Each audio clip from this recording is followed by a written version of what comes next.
See? They blocked me. I put the word test there. Same video.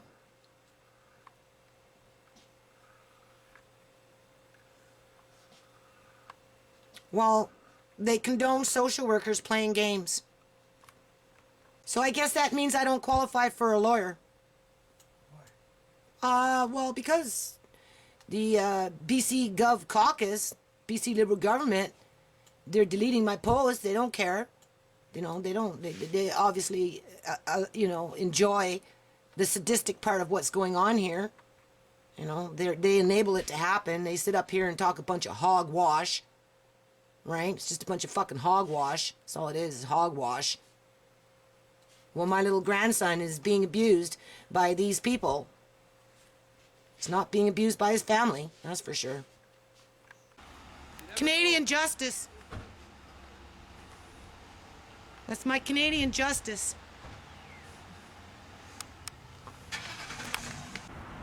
Okay, so now I'm going to the hospital. People want to sit up there and just suggest that my daughter is having a tantrum. It's a little more than a tantrum. It's called a nervous breakdown, which almost all the family members are starting to experience because this is a joke, and I'm starting to be concerned about my safety here in terms of police coming to my house and aggressively, trying to suggest that, I should lower my voice when I'm trying to explain to them that they need to do something with social services and investigate why they kicked out my daughter on December 11th and why they have my grandson and, why they're not addressing the fact that, he had a penis infection that they just want to blow off and sweep underneath the fucking rug, right? So my daughter is being psychiatrically assessed right now. So, anyway. There's your Canadian justice.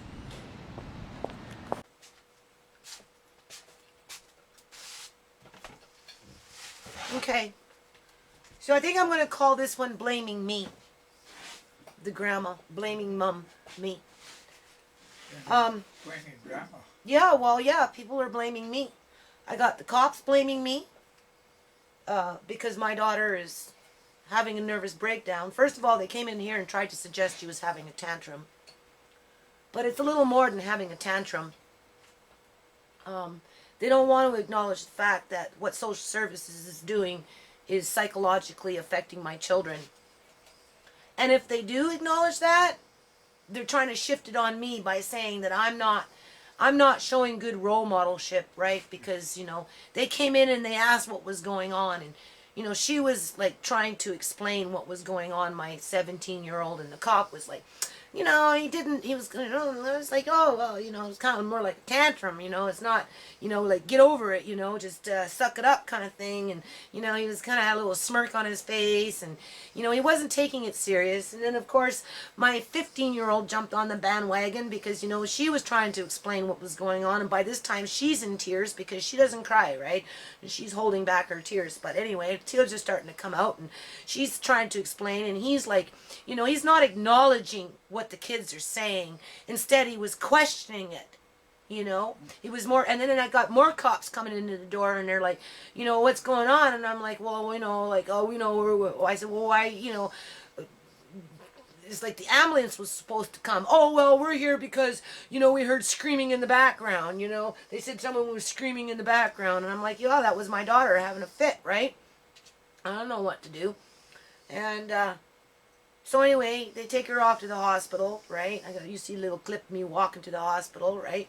I get in there and, and the psychiatric nurse for teenagers, different locations, so we have to wait for a while. So, the on-site psychiatric nurse comes in, right? Not the doctor, but and then, we're talking and this and that. And, I'm trying to hold him accountable as to what's going on. What is it with professional people enabling social services to come in here and destroy whole families?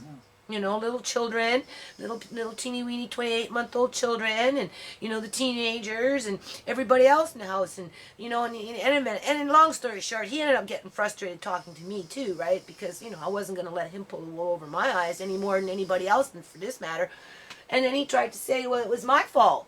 It's my fault that my daughter's not coping as well as she could, because it must be something that I'm doing wrong at home. My messaging. You know, I'm not providing her with the skills to cope with this stuff. And I'm like, okay, well, I'm paying the rent. You know, I'm buying food. I'm cleaning, even though I'm out almost every freaking day driving somebody around for some reason. All right, going to court 2-3 times a week between, you know, go to a lawyer and taking my daughter to the methadone doctor, and you know, what else have I been doing? I've been doing all kinds of driving. Almost every freaking day I'm driving around because of this stuff. You know, at one point, you know, quickly rushing around trying to make sure everybody gets to their appointments to see Andre, and they get canceled. I counted 14 penciled in supposedly scheduled visits, okay, in the last 2.5 months, and social services has probably canceled 8 out of 14 by either not answering the phone and confirming it, or changing the rules. All right, like you have to phone by 9:30 to tell us that you're going to be there for my 26-year-old, the mother, which, you know, even if she called at 9:30, there was times when the phone wasn't answered. The last 2 times, they just refused to answer the phone, and she was sick, so she never bothered to go down, right? But she did phone, but they never answered the phone.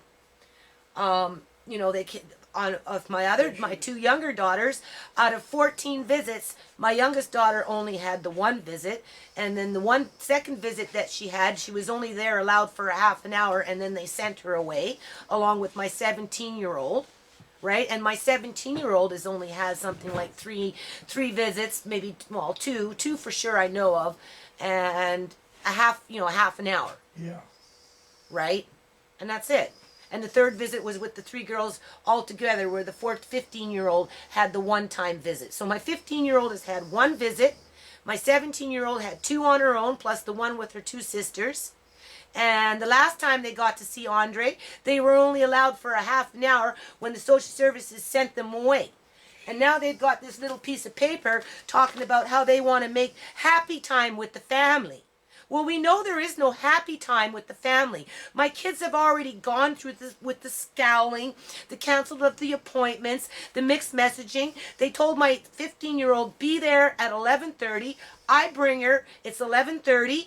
I wait in the car. She goes inside. She says, yeah, everything's okay. I'll call you later. I leave. By the time I get home, you know, it's like 11:45. She phones me up and says, come and get me. I said, what are you talking about? I just dropped you off. Oh, no, they canceled.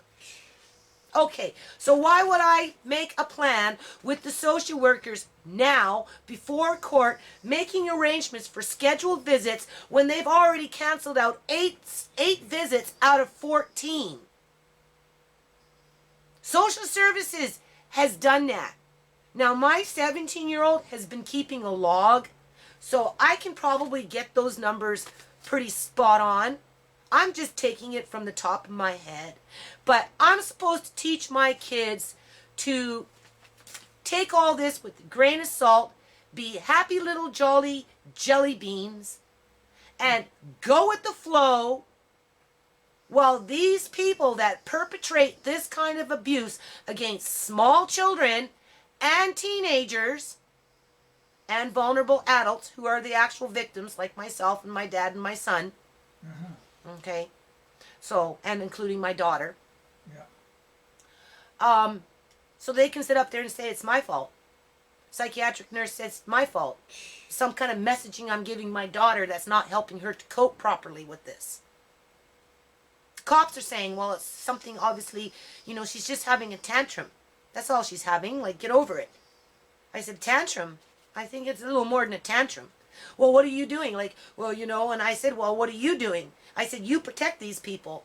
You know, I'm asking you to investigate child abuse, and you simply refuse to do it. And when you do investigate child abuse, you come back with some half-baked fucking story after you told me not to believe what doctors say in the first place. And nobody really knows. Oh, well, they have the Ministry of Children, you file a report and they'll invest. I said, that's like the cops investigating themselves. I said, that's not right when the cops are investigating themselves. Oh, well, we have a new agency that does that for us and we don't have to investigate ourselves no more. I said, yeah, but social services doesn't have that. There's not one single freaking hotline that I can call that isn't directly linked into social services. And I said to the cop, I said, oh, and by the way, so what do you do? You just make it easy for them to come into houses and take children. Well, we don't take children away, he said. You're right. You don't take the children away. You just stand around and watch. And him and his partner both looked at me and he said, yeah, you're right. Exactly. I know I'm right because you allow it to happen. And when a public like me come to you and want you to investigate child abuse on different levels, you refuse to do it. You simply refuse to do it. And then you sit up there and you blame me for the cancellations of social workers that want to sit up there and play games so that they can go back to court within less than 3 months, bypass this party of protections, or there's some little detail in there that there was party of proceedings. No, not the party of proceedings. It's something to do with protection. Okay, I can't remember what it is, but it's something that they were supposed to do. But if they thought that they could get away without doing it, they would do it. And guess what? They did it. They bypassed it. And now they're making application for director. And because the judge is only going to look at the social worker's notes and only the social worker's notes, all they're going to see is 8 visits were canceled. They're not going to see that those 8 visits were canceled because of the social workers. They don't care about that. All they care about is giving what the social worker wants to the social worker. Right. And I'm not setting my kids up, again, for their little scheduled visits so those very same social workers can do the exact same thing that they've been doing for the last 2.5 months. Oh, and they want full medical, to have full right to do anything medically with my grandson. I don't know where the paper is right now, but with any kind of medical professional. We already know that they got him doped up when I presented that to the police today when they were in my house. Well, how do you know that? Well, I don't know. I think the kids can tell when their nephew is being doped up because he's not his normal self. There's definitely something wrong with him. Why don't you go and check that out? Oh, well, that's not our jurisdiction. We don't do that kind of stuff. Must be okay. They must be doing it for a reason. It's your fault. I don't know. It's a pretty fucking sorry state. So I think I'm going to start asking the public to make donations to the PayPal that's connected to Andre's trust. And I think it just needs to go to the Supreme Court of Canada. I think we need to take it to court. I think we need to get it out of this court where it's at right now, because I do not find that it's working in the favor of the family. For last 2.5 months, the family didn't exist. We were played off like we were nothing, and my children were mistreated, scowled at, kicked out, and canceled out on, lied to, manipulated, and now they want to throw in the family right before the 21st so that they can make their little scheduled visits with the family to give Andre meaningful family time under their direction as they do their medical experiments on him, or assessments, or whatever the hell it is that they want to do, because he's acting out, because their actions are turning him into a delinquent at a very early age, because he wants to come home to the family that actually loves him. They are perpetrating child abuse against my grandson, and I'm going to say this each and every time I do a freaking video. I'm starting to worry about my safety, because I know the cops are not on my side. They are definitely not out to protect me, and they're definitely not out to protect my family, and they're definitely not out to protect my grandson. I don't think that the medical profession is on our side, because they're too quick to sit up there and say it's my fault by not helping my children to cope with this properly. Teenagers should be teenagers, and I gotta find a way to let them get on with their life. Well, I'm sorry, I don't know how to help them to get on with their life, okay? I'm doing the best that I can. And when I got fucking professionals sitting up there trying to blame me for the actions of social workers, because social workers want to be malicious and vindictive and spiteful and use the court systems to their benefit with the backing of the police and any other professional, and then everybody sit there all dumbfounded and say, well, it is what it is, get used to it, you know, there must be a reason for it. We still don't know what the reason is, other than maybe I don't give up now. Is that the excuse? That's going to be the excuse now. Well, she doesn't give up. She rants and raves on about it. Her kids are going fucking crazy over it. So it's the mother's fault. It's the mother's fault. If she would just submit down to the nice little neat little visits that we next scheduled for her for the next 6 months, maybe, just maybe, we might give her back her grandson. Bullshit. Bullshit, because if they were going to give me back my grandson, they would never have taken him away from the family in the first place. They would never have misled my children to think that he was going to stay here. My daughter would not have given up her room for him. Okay? My other daughter would not have enrolled into the daycare as a volunteer if we thought that they were going to do what they did. But they knew what they were going to do, and they don't care about my kids. So I know some of you people don't like me, and that's fine. I probably don't like you either. And, you know, who says everybody has to like everybody? But for the ones that, you know, have a little bit of sympathy for what my family is going through, keep that in mind. And at some point in the future, if you can make a donation towards litigation, because it has to go to the Supreme Court of Canada, that's my gut feeling. I have to pick my battles, and I feel that's the best battle to pick at this point. It's a pretty sorry state when you can't depend on your local police department to protect your family from emotional, psychological, and any other kind of abuse that's being perpetrated by other professionals in your community. And when you're starting to feel threatened by that, which I am starting to feel, because I'm not going to give up. And I'm not going to take responsibility for my children having panic attacks, anxiety attacks, and being depressed, and all these other things that are all falling in line with the shit that's happening right now. But I will ask them to avoid these scheduled visits, which are a farce. That I will avoid. Okay? I don't think they need to set themselves up for any more failure, and I'm calling out these social workers for the bitches that they are. And I don't care if they don't like that word, but that's what they are. They're bitches. Okay? And they're abusing my grandson. So if you're a friend or a member or even a creeper that has any kind of sympathy for my family and my little grandson, please keep that in mind.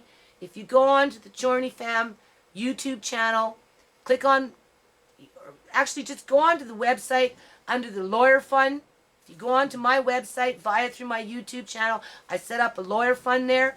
I'm going to I continue to try and work on my nonprofit. It's pretty depressing. It's not like I'm getting a lot of help these days. I'd like to bring in a 1 million flash movement drive, making $50 million, put it into the community, help other kids, help other fathers, mothers, aunties, uncles, grandparents, you know, help the lawyers. I'd like to see all that happen at some point in the near future, but I don't get a lot of help with this stuff when it comes to the nonprofit. But if you can find it in your heart to, you know, pass a few dollars into the bank there for a lawyer for you know, because I don't know about doing it by myself. I may have to, but it needs to go to the Supreme Court of Canada. There needs to be a lawsuit. There needs to be a lawsuit, and it needs to be dated back from 2003, when the Ministry of Children and Family Development and all those people that work around that whole freaking industry kicked me out with my 5 kids out into the fucking winter time, out of a house that I was working on, a nonprofit at the time, and then put me in some environment where I ended up looking after the little girl, and then turn around and did this to my family. Okay? They did this to my little grandson, and they're doing this to my kids. I'm not doing this. I'm trying to stand up for my family, and I'm trying to stand up for my grandson, and I'm trying to stand up for my kids, and when I have time, I work on a nonprofit, and I try and stand up for my community.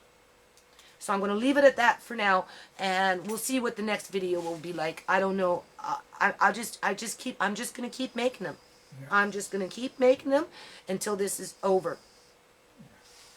And that means when my grandson's home. That's when it will be over. Okay?